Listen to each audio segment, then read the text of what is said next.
If a proposal has come in your direction from a person whom you are satisfied with their level of deen, which means their closeness to Allah, their religion, they don't have to be, so pious, but on an acceptable level. Perhaps they read their salah, they're responsible in their relationship with Allah, and secondly, their character and conduct is of an acceptable level. If you have those two, then let it happen. And you know what the hadith says? If you don't, oh, this is my favorite part. Do you know why it's my favorite part?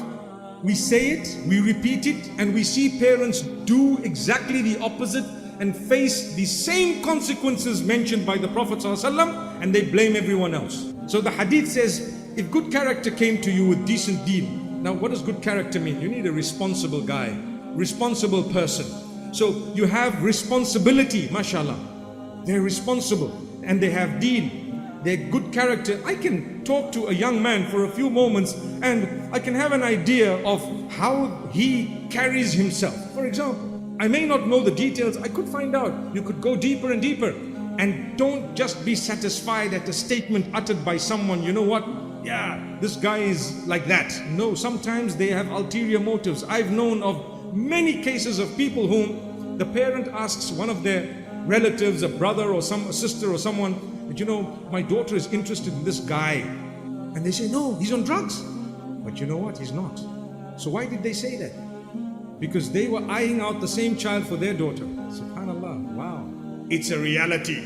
You may not like what I just said. There are some from amongst you who are really, really in that situation. Subhanallah. Where people just come and say nasty things.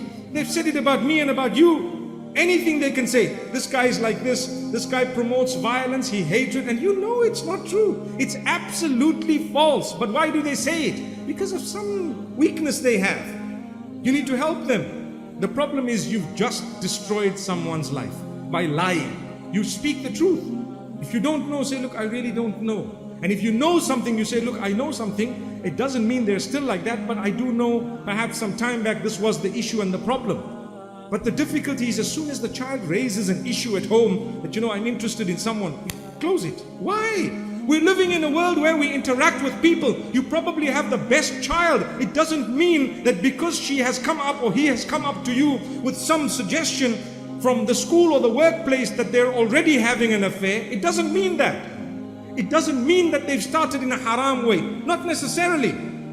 You have to take it seriously. You have to communicate. You find out.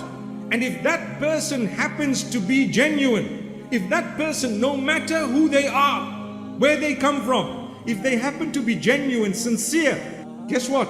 You're going to have an uphill task trying to say no now, because you have Allah and His Rasul on one side and you have your ego on the other.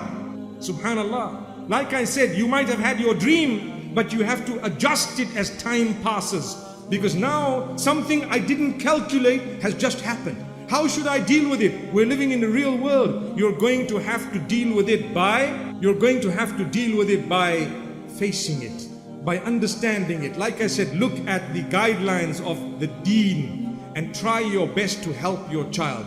My beloved children, definitely take what your parents have to say seriously.